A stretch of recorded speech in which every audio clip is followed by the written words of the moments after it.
All right, we're still talking about discouragement and how we want to push past discouragement. So today we're going to talk about two more things that discouragement does.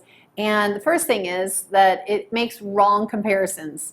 So first of all, comparison will kill your confidence. It'll kill your confidence because you will never compare your strength to someone else's strength. What you do is, without even realizing it, you compare your weakness to their strength.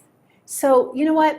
Maybe you're a pastor wife and you can't sing, but another pastor's wife, she can sing. And so you just think, wow, she's so great because she can sing. But you know what? Maybe she doesn't preach and you preach. So you know what? You're not comparing apples to apples. You're comparing apples to bananas, and they don't compare. And the gift that God's given each one is different. They don't have to be the same. Okay, so we should never compare. Comparison is just from the pit of hell. That's what the devil wants to do, to get in your head, to undermine your belief in what God says about you, okay, by comparing you to someone else. And sometimes we compare situations. Well, my situation isn't changing as fast. My financial breakthrough isn't coming as fast as my friend's financial breakthrough. Well, you know what? You can't judge what's happening below the surface. You're looking for apples on the tree, but you have no idea how fast those roots are growing, or how deep they are, or how far they're spreading. So don't be so quick to judge. Don't compare. Don't let your discouragement in what you can see make you compare. Okay, 2 Corinthians 4:18 says that our eyes should be on the unseen things, not on the things we see, which are temporary, but on the unseen things, which are eternal. So sometimes that's the roots that are underground, the things that God's doing that nobody can see. Keep your eyes on what God has said. Those are the eternal things. Okay, the next one is lack of direction. Lack of direction. We see that with David. We see that with Elijah. Sometimes it happened even after a victory. They have a great victory, and then right away they're so discouraged. Something else came against them. They don't know what to do. The men were angry with them.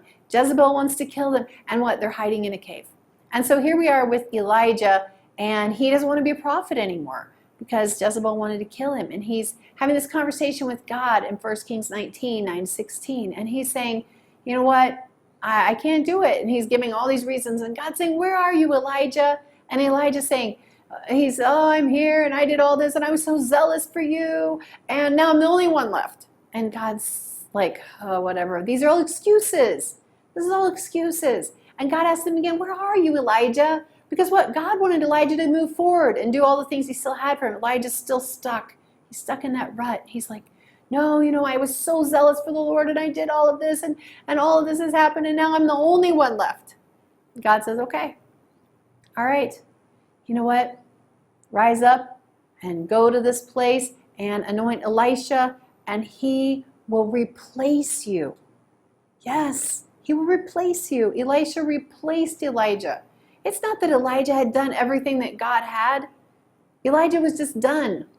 He wasn't going forward, and God said, there are people waiting on the other side of our obedience, and when we stop following, we stop obeying, God doesn't just stop caring about those people. He has to raise up someone else, and he raised up Elisha. So when we get our focus on the discouragement instead of how far we've come, or instead of the promise, we miss out, and we get stuck. And when we get stuck, it's going to come to God having to replace us. Don't let that happen. Don't let that happen. All right.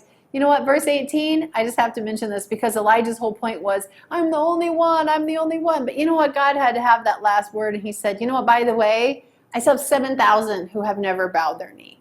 So you know what? If you think right now it's in the midst of COVID or all this is happening, and I'm the only one who's still standing and believing for a miracle. I'm the only one. I'm the only one. You know what?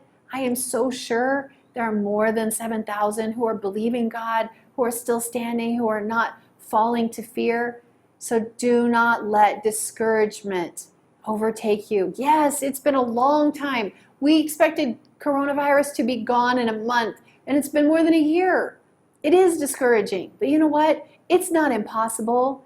And our God is the God of the breakthrough and the God of the impossible, and we need to believe him. So even in the middle of any situation, going the second mile, do not compare.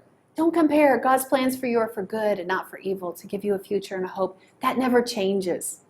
And don't lose your sense of direction. Just remember that God is leading you. He is your good shepherd. He will lead you, and trust Him no matter what the circumstance looks like.